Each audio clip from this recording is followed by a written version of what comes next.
چړیل دا سره ماله پرېږده، زه ډېر غریب سړی یمه، زه به له دې سره ډېر زیات مالداره شمه. چړیل په یو کلي کې ډېر زیات غریب ښځه او خاوند اوسېدل، او ګل رحمان به په پردي پټي کې کار کولو او دې سره به ده ته ډېرې زیاتې کمې پیسې میلاوېدلې، خو کار به یې سخت و. د ګل رحمان یوه ښځه او یوه لور هم وه. دوی په دې کلي کې ډېر زیات غریبان وو.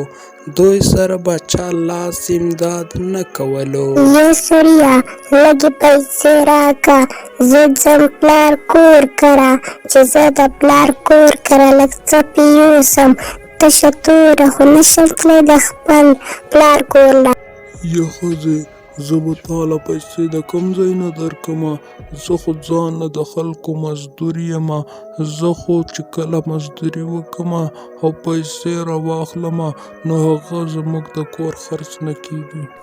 یو سړیه زه نور نه یم خبره، خو ماله د پیسو غم وکړه، زه به خامخا د خپل پلار کور له ځمه نن، خامخا به ماته د پیسو غم کوې.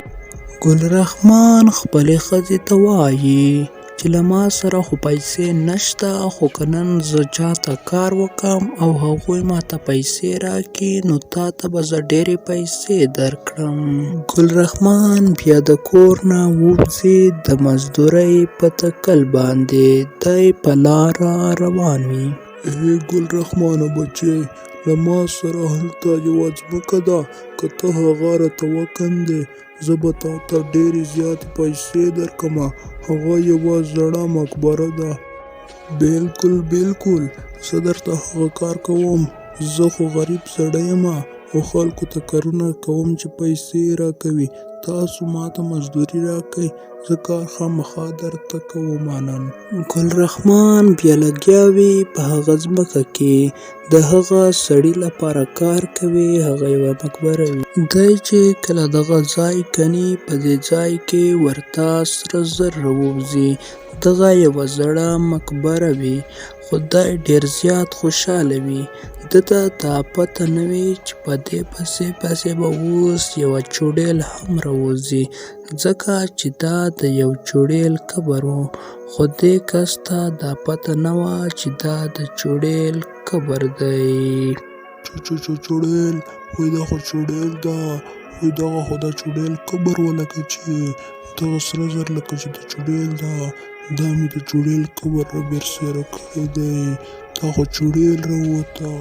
ای انسانه، زه په پخوا زمانه کې مړه شوې وم او تا زما قبر اوس را برسېره کړی دی او په دې کې سره زر راووته. تا خو به زه ژوندی پرېنږدمه، او که ته ماته مټیایي راوړې، ما مټیایي ته ډېر زړه شوی دی، نو تا ته به زه دغه سره زر درکړم او تا به هم پرېږدم. چړیل زه به تا ته ډېره زیاته ښکلې مټیایي راوړمه چې ته ماته دغه سره زر راکوې. زه خو به ډېر زیات مالداره شمه، ته ماته مټیایي راکړه. زه به خپلې ښځې ته ووایم چې تا ته ښه ښایسته مټیایي تیاره کړي. یا ښځې لږه زیاته مټیایي تیاره کړه، هلته یو قبر دی او په هغه قبر کې یوه چړیل ده، او په هغه قبر کې ډېر زیاته سونه یعنې سره زر دي. هغه چړیل وایي چې ماته مټیایي راوړه نو زه به تا ته دغه سونه درکړم. دا څه وایې سړیه، دا خو به موږ ډېر زیات مالداره شو، ورېږه زه تا ته مټیایي جوړومه، ته یې له ځان سره یوسه.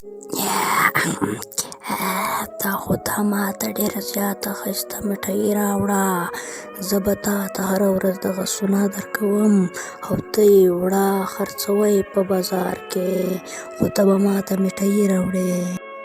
چړیل تا خو ماله ډېرې ښکلې سکې راکړې، تاله به زه هره ورځ مټیایي راوړمه. دا سړی بیا کور له راشي او د سرو زرو سکې هم ورسره وي، او ښځه یې چې وویني ډېره زیاته خوشحاله شي، او دوی اوس د دې نه شاته ډېره ښه ښکلې زندګي تېروي.